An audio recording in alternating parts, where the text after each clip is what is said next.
She thought she was going to get married, but ended up at a farm where nobody was expecting her. Asterisk. Instead of a wedding ring, she found suspicion, silence, and a little girl with eyes full of faith. "Jesus sent you to us," said the child, and that phrase prevented her from turning her back. Asterisk. What began as a mistake turned into scandal among the neighbors, and salvation for those who lived too much alone. Asterisk. If this story interested you, don't forget to subscribe to our channel and tell us what city you're watching us from. We'll continue. I promise this will be the best story you'll hear in your life. The sun was setting over Golden Ridge when Emily Morgan stepped off the bus, with a worn suitcase and a crumpled piece of paper in her hands. Her green eyes scanned the square of the small Virginia town, so different from the hustle and bustle of New York City that she had left behind. Asterisk. At 35, Emily carried the weight of interrupted dreams. After losing her consulting company and accumulating debts, she had found an online ad to manage a family inn that seemed to be her last hope. Asterisk. Following the directions, she arrived at a 2-story house with a weathered sign, Wildflower Haven Inn. The garden, once exuberant, showed signs of neglect. With her heart racing, she knocked on the door. Asterisk. A man of approximately 40, with an unshaven face and tired eyes, answered with a confused expression. "I'm Emily Morgan. I've come about for the manager position at the inn." Asterisk. The man furrowed his brow. "Ad? We didn't publish any ad. The inn has been closed for almost a year." Asterisk. The ground seemed to disappear beneath her feet. She showed him the paper, which he denied with a shake of his head. "There must be some mistake. I'm Michael Anderson, the owner of this place, but we haven't hired anyone." Asterisk. At that moment, a girl of about 10 appeared. "Who is she, Dad?" "Nobody, Lily. Just a misunderstanding." "Did you come to work here? Is the inn going to open again?" The hope in the child's voice was palpable. Asterisk. Emily, bewildered, didn't know what to say. Her entire plan was falling apart. "Unfortunately, it seems there's been a mix-up." Asterisk. Lily looked at her father pleadingly. "Can she stay for dinner, please? It's almost dark." Asterisk. Michael hesitated but eventually gave in. "You can come in and use our phone." Asterisk. The interior of the house revealed a place that had known better days. Quality furniture covered in dust, dried flowers in forgotten vases, and family photographs silently told the story of that place. Asterisk.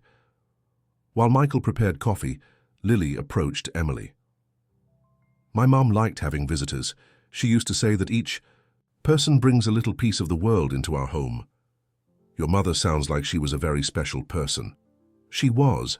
She got sick last year. The doctors tried everything, but..." Asterisk. During the improvised dinner, Emily learned more about the family.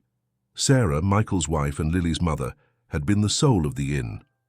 After her passing, Michael couldn't maintain the business while dealing with his grief and caring for his daughter. The debts accumulated, and now he worked as an accountant at the town hall, struggling not to lose the property. Asterisk. When a sudden storm began to fall, Michael offered the guest room for her to spend the night. Asterisk. The next morning, Emily woke up to the smell of fresh coffee. Going down to the kitchen, she found Lily trying to prepare breakfast alone, standing on a small stool to reach the cabinets. "I was trying to make special coffee for you before you leave," confessed Lily. Asterisk. Emily smiled and approached. "How about we prepare it together?" Asterisk. When Michael appeared, he found the two laughing as they made pancakes. For a moment, he stood frozen at the door, as if seeing a ghost. How long had it been since he'd heard his daughter laugh like that? During breakfast, Emily made an impulsive decision. "Michael, I know you didn't publish any ad, but I really need a place to stay for a few days while I reorganize my life. I could help with the house and with Lily in exchange for lodging." Asterisk. Michael opened his mouth to refuse, but Lily was quicker. "Please, Dad. Emily can stay in the inn room and she cooks so well." Asterisk. Michael observed his daughter's enthusiasm, something he hadn't seen in months. Finally, he sighed. 1 week, you can stay for 1 week. Asterisk. That same afternoon, while Michael was at work, Emily began to clean the garden with Lily's help. The girl talked about her mother, about how she loved every plant in that place. She used to say that flowers are like people. Some need a lot of sun, others need shade. Some grow quickly, others take time, but they all have their own way of being beautiful. Asterisk. Emily felt tears in her eyes. Your mother was very wise. I miss her so much. Daddy does too, but he doesn't like to talk about it. He keeps all her things exactly as they were, as if she were coming back. Asterisk. Emily hugged the girl. Sometimes it's hard to say goodbye to the people we love. Your father is doing the best he can. Asterisk. When Michael returned from work, he was visibly surprised by the transformation of the garden. You did all this in 1 day? Emily knows the names of all the plants, exclaimed Lily, and she taught me how to make compost with the dry leaves. Asterisk. That night, Emily prepared a complete dinner. During the meal, Michael began to open up a little more. Sarah would love to see the garden coming back to life.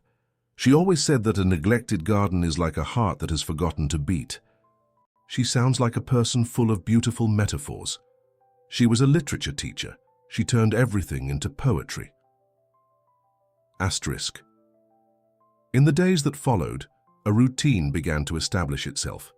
Emily would wake up early, prepare breakfast, take Lily to school, and then spend the day restoring parts of the house and garden. Asterisk. The house was beginning to breathe again. The windows remained open, letting in light and fresh air. The garden plants responded to the care, and even Michael seemed less burdened. Asterisk. On the 4th night, when Lily was already asleep, Michael found Emily on the porch, contemplating the starry sky. A week is almost over, he commented. Asterisk. Emily felt a tightness in her chest. I know. Lily is very attached to you. Here it's going to be difficult when you leave. For me too. You two came into my life by chance, but you already occupy a special place in my heart. Asterisk. Michael was silent for a few moments, as if gathering courage. What if you didn't leave? At least, not now. Asterisk. Emily turned to him, surprised. The inn is closed, but the rooms are there, unused. You could stay longer, help with Lily in the house. We appreciate your presence here. Asterisk. It was the first time Michael had openly shown that he wanted her around. Emily smiled, feeling a wave of relief. I would love to stay, she answered. Simply. Asterisk. What neither of them knew at that moment was that greater forces were already in motion. The fate that had united their paths still held surprises and challenges that would test the strength of this newly formed bond. Asterisk. The weeks turned into months, and Emily was no longer a stranger at Wildflower Haven Inn. Her presence revived the house day by day. The dusty curtains were washed, the furniture began to shine again, and the garden displayed colors that had long disappeared. More importantly, Lily smiled frequently, and Michael allowed himself moments of lightness that seemed impossible before. Asterisk. 1. Saturday afternoon, Emily decided to clean the inn's attic, a space untouched since Sarah's passing. Among boxes of memories, she found a red-covered diary with the inscription, Sarah Anderson's Diary, Dreams for Wildflower Haven. Respectfully, she brought the notebook to Michael. Asterisk. That night, after Lily fell asleep, Michael shared with Emily the dream Sarah had for the inn. A cafe with local products, gardening workshops, literary events. She had so many plans, murmured Michael, his voice breaking. After she got sick, she promised we would accomplish everything when she got better. But why don't you continue these projects? It would be a beautiful way to honor her memory. Asterisk. Michael closed the diary. It's not that simple. The financial situation is complicated. The inn is mortgaged. If I can't make the payments in the coming months, I'll lose everything. Asterisk. The revelation hit Emily like a shock. For the first time, Michael was completely exposing his vulnerability. Why didn't you tell me before? Because I didn't want your pity. You already do so much for us without asking for anything in return. Asterisk. That night, Emily couldn't sleep. The next morning, she presented Michael with a bold proposal: reopen the inn, initially with just 2 rooms, offering visitors an authentic country experience. Emily would use her remaining savings as an initial investment, becoming a partner in the venture. "It's crazy," protested Michael. "You barely know me. Why would you risk your money like this?" Emily smiled. "Because I believe in fresh starts, both for me and for you." With reluctance, Michael accepted the proposal, establishing a 3-month trial period. Lily, upon learning of the inn's reopening, skipped through the entire house, making plans to decorate the rooms and help in the kitchen. The following days were filled with intense work. Emily created a simple website for the inn. Michael negotiated with local suppliers, and Lily took on the mission of preparing flower arrangements for the rooms. The first guest arrived on a rainy Thursday, a writer seeking tranquility to finish his novel. The following week, 2 more guests arrived, an elderly couple celebrating their golden anniversary. Word of mouth began to work, and soon the inn was once again featuring in the town's conversations. Not all comments were positive, however. Emily noticed suspicious glances when she went to the market. "Don't mind that," advised Rose, a lady who sold artisan bread. "Small towns have long memories and sharp tongues. They're just wondering what kind of relationship you have with Sarah's widower." Emily blushed. "Michael is my business partner, nothing more." Rose smiled wisely. "The heart has its own timetable, my dear. Don't blame yourself for what you feel." That conversation left Emily restless. It was true that something was growing between her and Michael. Longer glances, accidental touches that lingered, night conversations that extended. But there was also the weight of Sarah's memory, omnipresent in the house. One Sunday, Lily invited Emily to see her secret treasure, a box where she kept memories of her mother. The girl took out a still-sealed letter from the box. "She gave me this the day before she left. She said to open it only when I found another flower for our garden." Lily extended the envelope to Emily. "I think she was talking about you." With trembling hands, Emily helped Lily open the letter. Sarah's delicate handwriting covered the page. "My little Lily, if you're reading this letter, it's because you've found someone special to share your heart with. Someone who has brought light back to your days, who has made you smile again. I quote, "We always believed that love isn't something limited. It multiplies with each person we welcome into our lives. Your heart has room for many loves, all special. In their own way. I ask only one thing. Keep alive our stories, our lullabies, our garden secrets. That way, somehow, I will continue to be present, walking beside you. With all my love, forever, Mom." Those words touched Emily deeply. It was as if Sarah were blessing her presence in this family.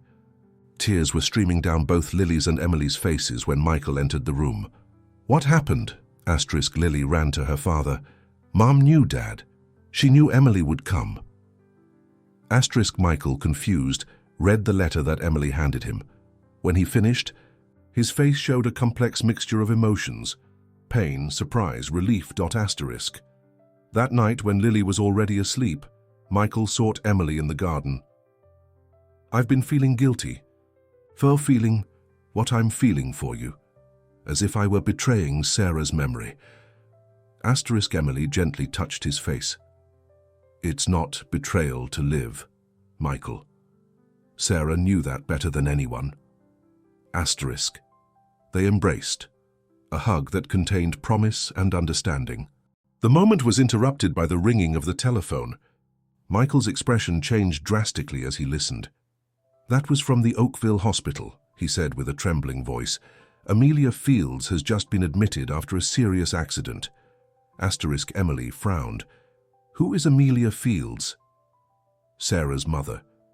"My mother-in-law. She's asking to see Lily and claims to have information about Sarah's illness that was never revealed." The air between them seemed to freeze.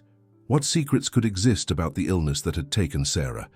"I need to go to Oakville tomorrow," decided Michael. I can't deny Lily the chance to see her grandmother, perhaps for the last time. Emily nodded. I'll take care of the inn while you're away. No, Michael took her hands. I want you to come with us.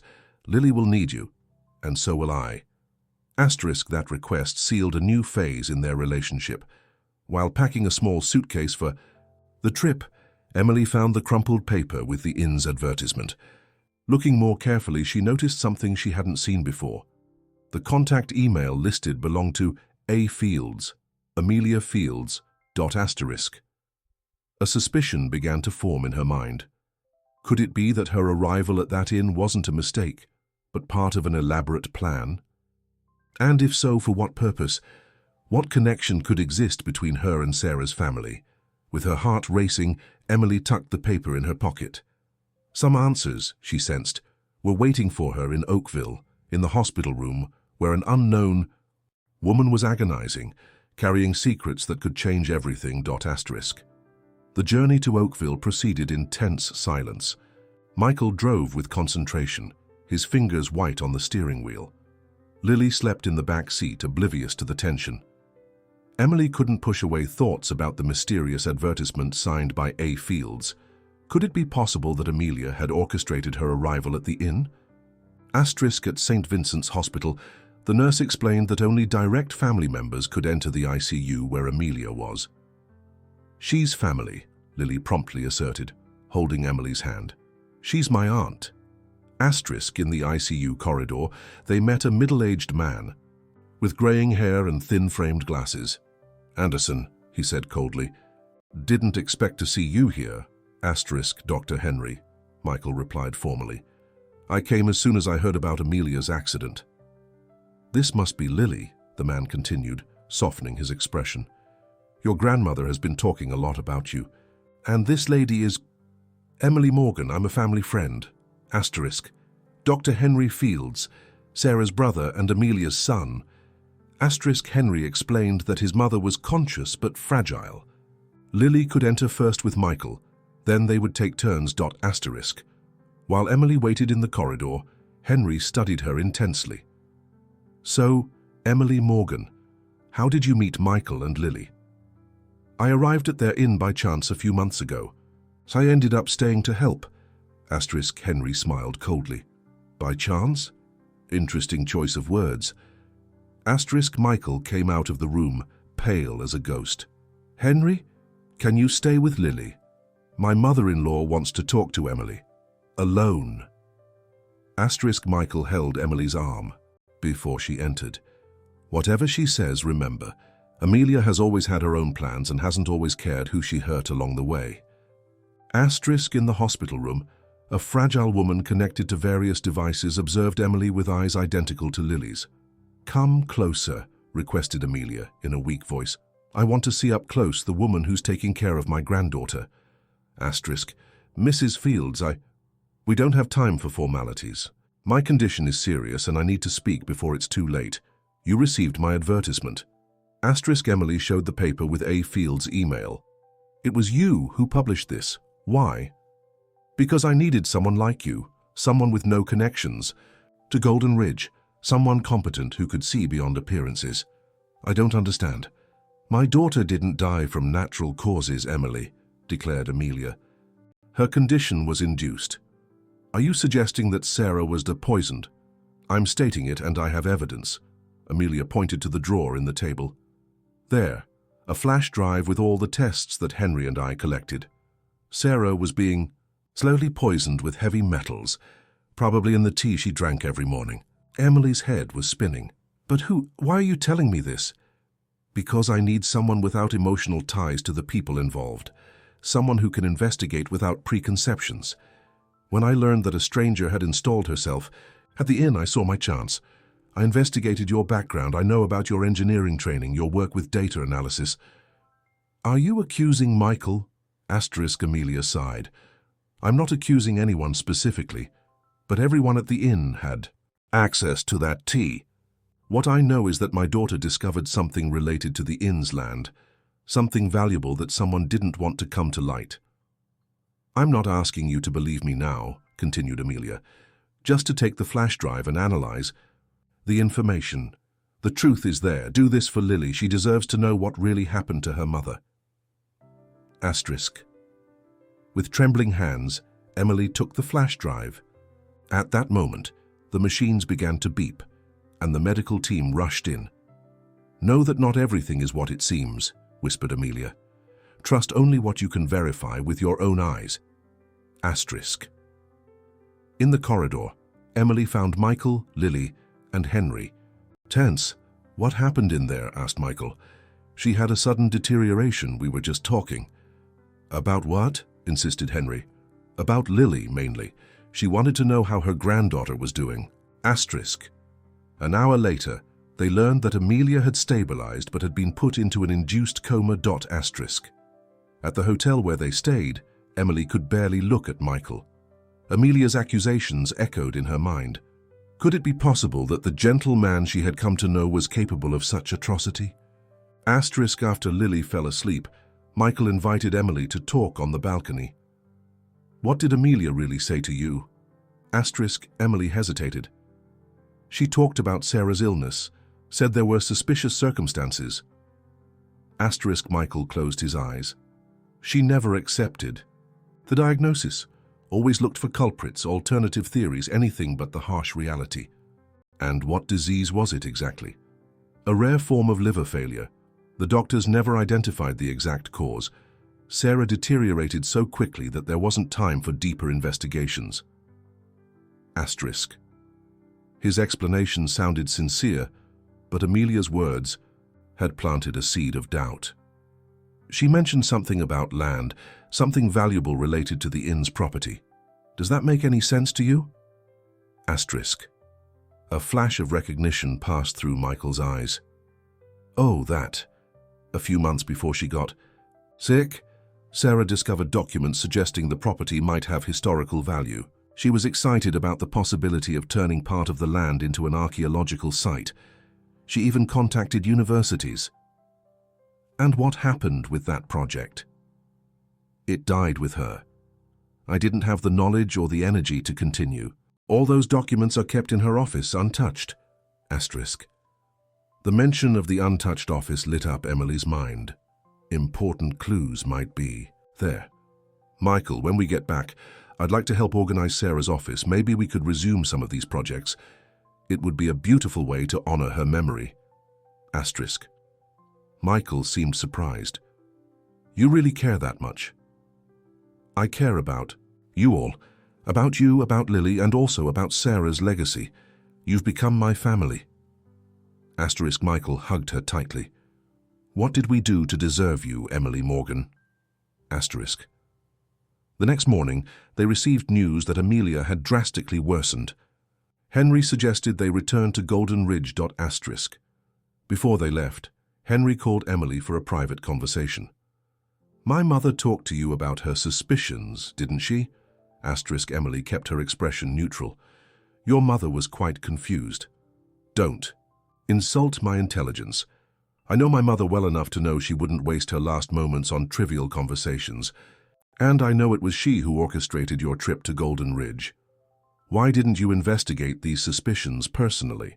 "Because I am persona non grata in Golden Ridge, since I publicly accused Mayor George Taylor of involvement in my sister's death. Without concrete evidence, I was sued for defamation." "The mayor. What would he have to do with this?"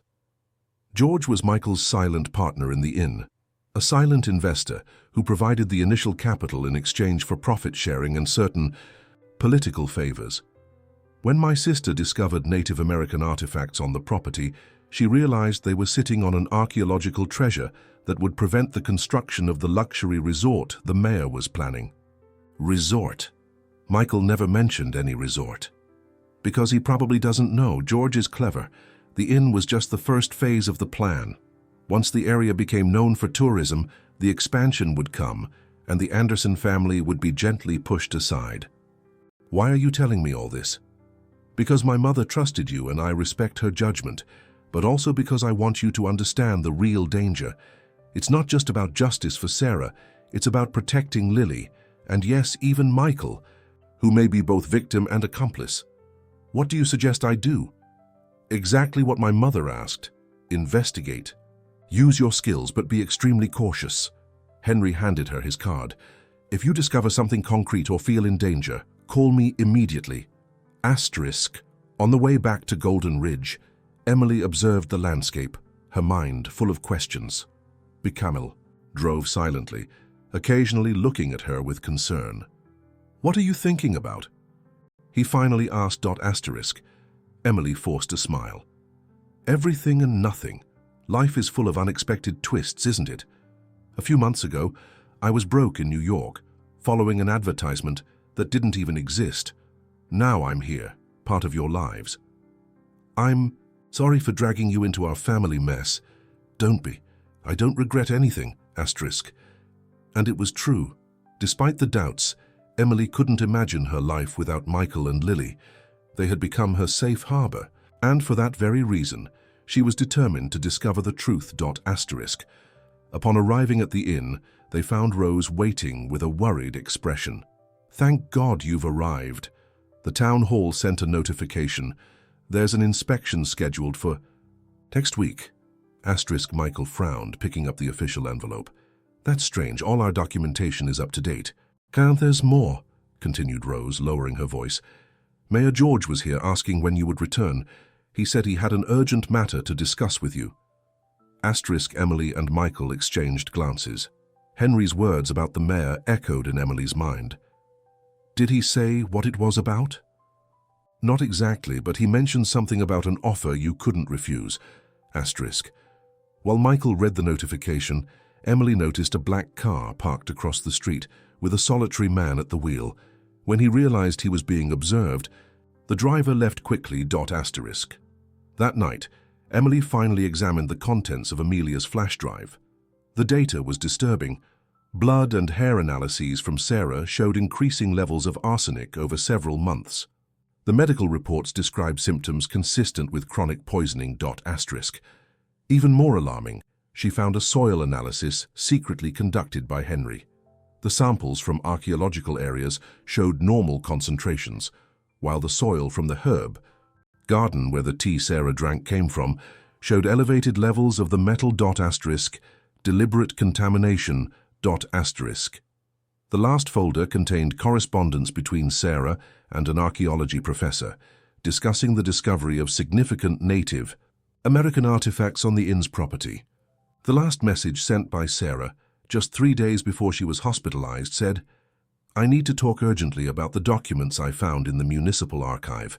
There is something much bigger involved in these lands than we imagined. Asterisk. Emily closed the laptop, feeling a heavy heart. The evidence pointed to a meticulously planned murder, but who was responsible? Michael? Mayor George? Or were there other players in this complex story? A light knock on the door startled her. It was Michael, looking exhausted. Just wanted to say goodnight and thank you for coming with us. Your presence made everything more bearable. Asterisk. Looking at this man, who had opened his home to her, who cared for his daughter with so much love, Emily felt torn between mistrust and affection. Michael, do you trust me? Asterisk. He seemed surprised. Completely. Why? Because I want to promise something to you and Lily. No matter what happens, I'll protect you, always. Emily swallowed hard. And I hope that one day you'll understand why I'm saying this. Asterisk. Michael observed her for a long moment. Finally, he gently touched her face. We'll protect you too, Emily. That's what families do. Asterisk. When he leaned in to kiss her, Emily allowed herself, for a brief moment, to forget the suspicions, the disturbing discoveries. In that gentle kiss was the promise of a future she desperately wanted to believe was possible. Asterisk. But when Michael closed the door, reality came back with full force. Tomorrow she would need to begin her investigation in earnest. Sarah's office, the herb garden, the town hall records. Asterisk. What Emily didn't imagine was that someone was already carefully observing her movements. The black car had returned, parked in the shadows. And within the inn itself, someone had just discovered that Amelia's flash drive was no longer at the hospital. It was in the hands of the woman who could unravel the entire criminal scheme. They had worked so meticulously to hide. Asterisk. The first rays of sun were barely illuminating the mountains when Emily awoke, determined to begin her investigation. She dressed silently and went down to the kitchen, surprised to find Lily already awake, preparing coffee. "Good morning," smiled the girl. "I made pancakes like you taught me." Emily's heart tightened seeing this dedicated child. Regardless of what she might discover, she needed to protect Lily from the painful truths that threatened to come to light. "Is your dad still sleeping?" "He left very early," replied Lily. "The mayor called right at dawn. Seems it was urgent." Emily saw this as her opportunity to explore Sarah's office without interruptions. After breakfast, the phone rang. Lily answered and her expression changed immediately. "It's from Oakville Hospital," she whispered, extending the phone. "About Grandma Amelia." Dr. Henry's grave voice sounded from the other end of the line. "Emily, my mother passed away during the night. But before that, she briefly regained consciousness and asked me to tell you something. Look in the false bottom of Sarah's desk. The last piece of the puzzle is there." Emily closed her eyes. "I'm so sorry, Henry." She was prepared, and she trusted that you would discover the truth. "I'll be in Golden Ridge by the end of the day for the funeral." Lily understood the news just by looking at Emily. "Grandma Amelia died, didn't she?" she asked, eyes filled with tears. Emily nodded, hugging her tightly. "Yes, sweetheart. She's at peace now."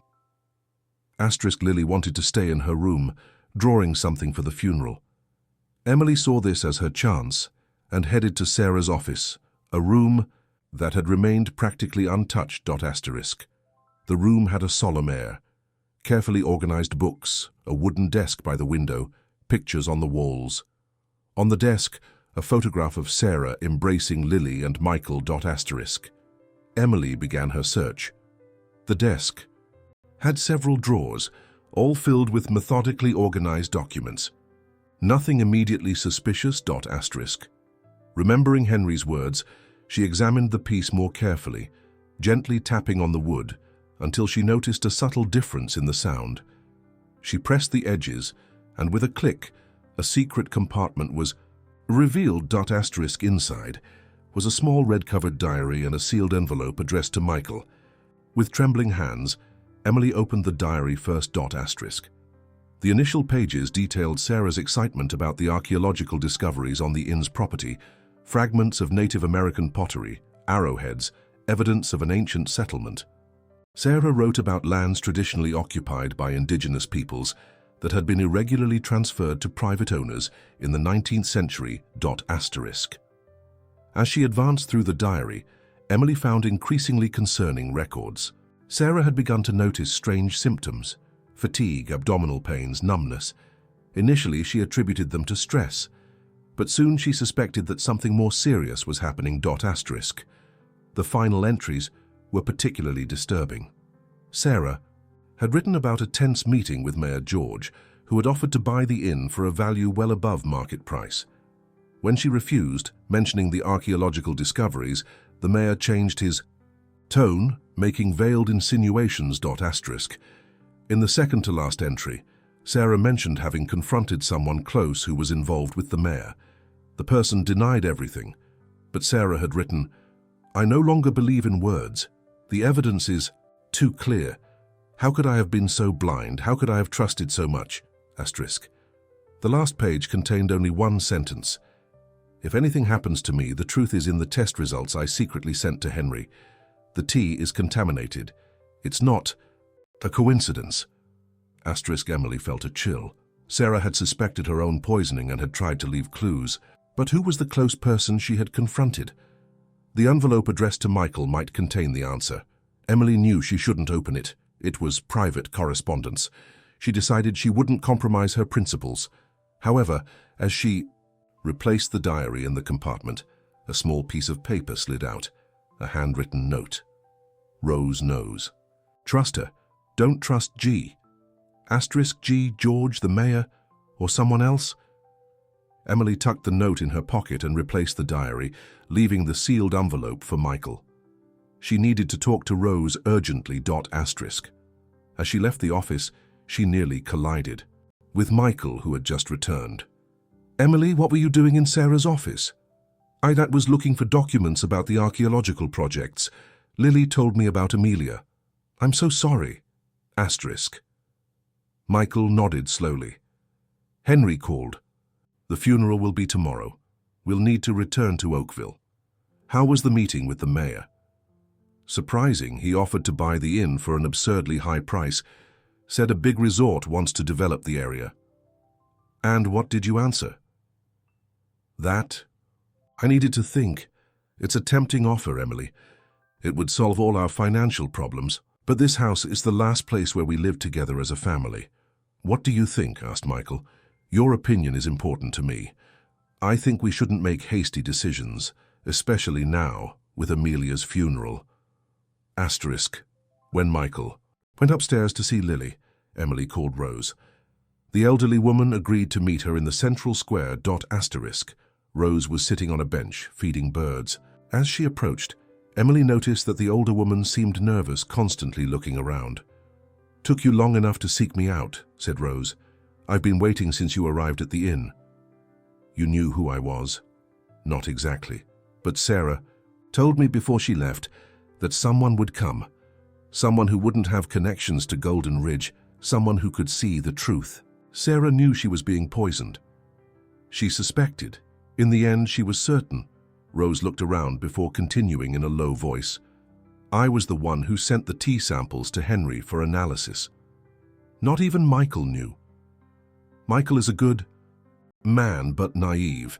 He trusted the wrong people, made alliances he didn't fully understand. Who, Rose? Who poisoned Sarah?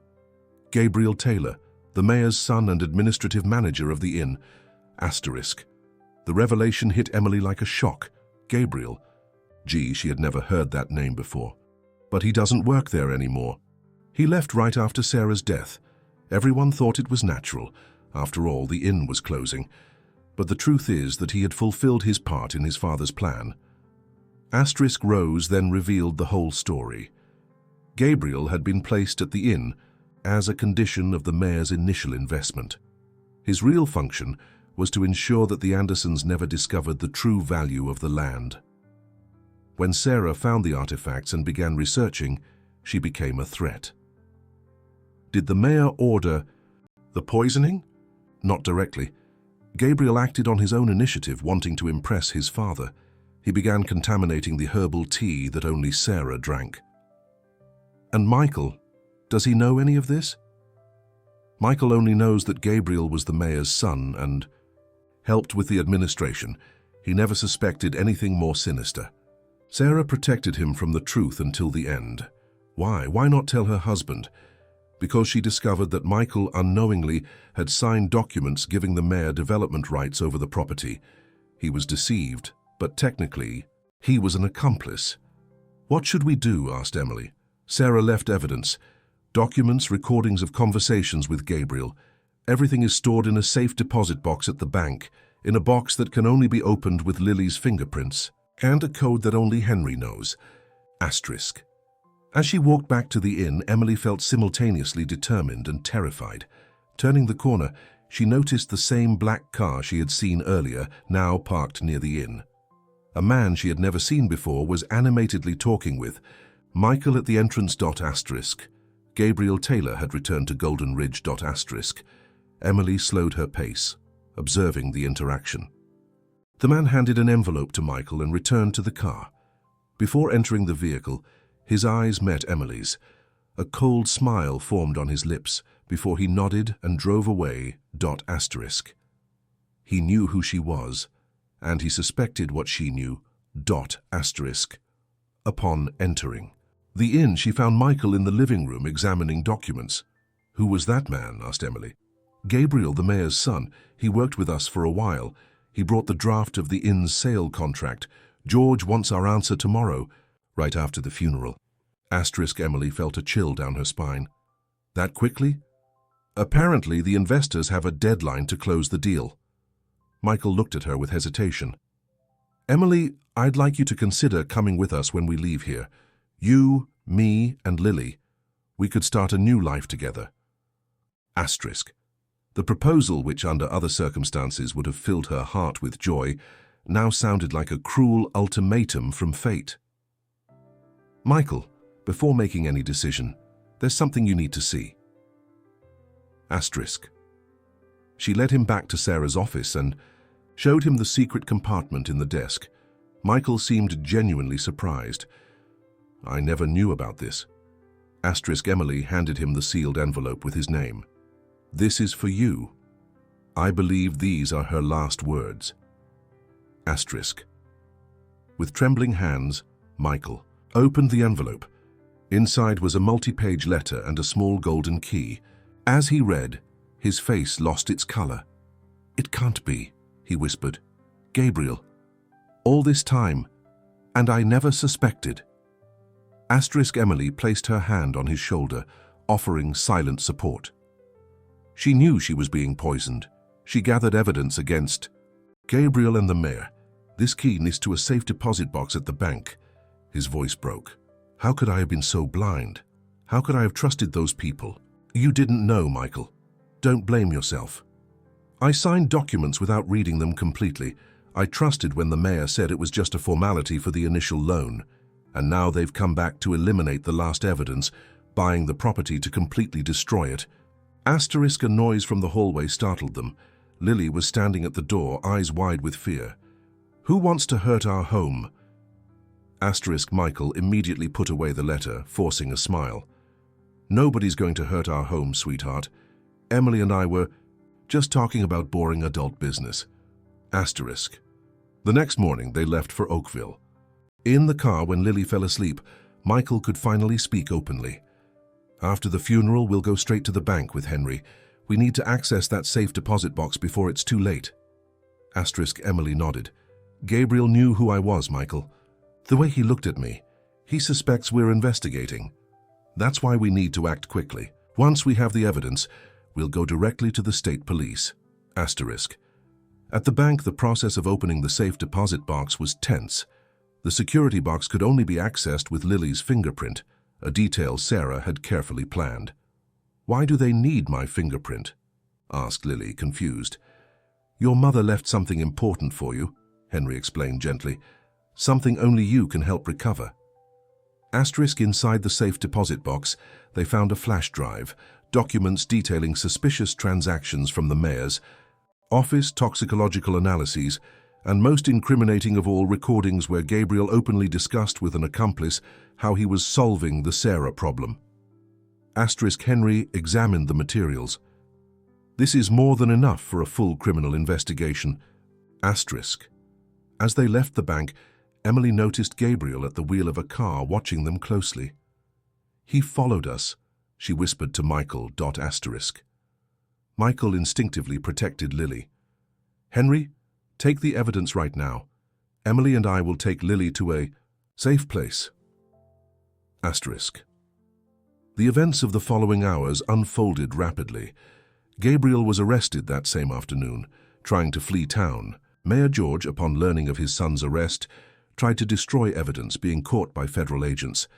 The criminal scheme, which went far beyond Sarah's murder and involved embezzlement of public funds and land grabbing, finally came to light. Asterisk. 3 months later, Emily, Michael, and Lily returned to Golden Ridge.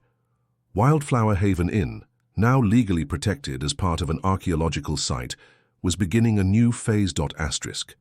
On a quiet afternoon, while Lily played in the garden that had returned to bloom, Michael found Emily on the porch, contemplating the sunset. "The university professor confirmed that excavations will begin next month," he commented. "Sarah would be so proud." Asterisk. Emily smiled, resting her head on his shoulder. She left an incredible legacy. Not just the archaeological discoveries, but primarily Lily. "And you." Asterisk. Michael took her hand. "And you too, Emily.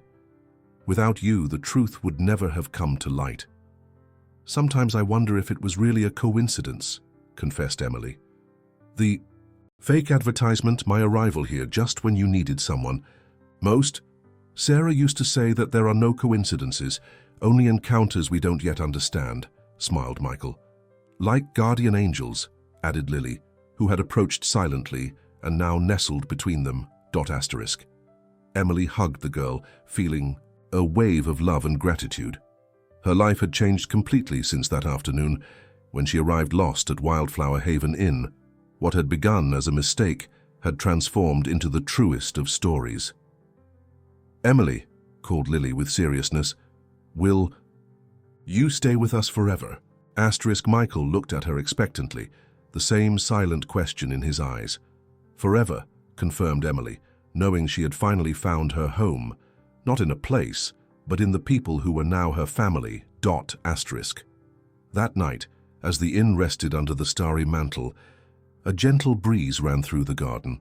In the office they now shared, Sarah's portrait smiled serenely, a silent witness that love, when true, finds unexpected ways to bloom again. Truth had triumphed over shadows, and those who had once been broken by pain were now rebuilding together. Stronger and more complete. Dear listeners, we hope that Emily, Michael and Lily's journey has touched your hearts. To continue experiencing emotional stories like this one, we've prepared a special playlist with equally engaging narratives. Find it here on the left side of the screen. If this story awakened emotions in you, don't forget to subscribe to our channel and gift this video with your like. Every day we bring new stories that explore the complexity of human feelings. Tell us in the comments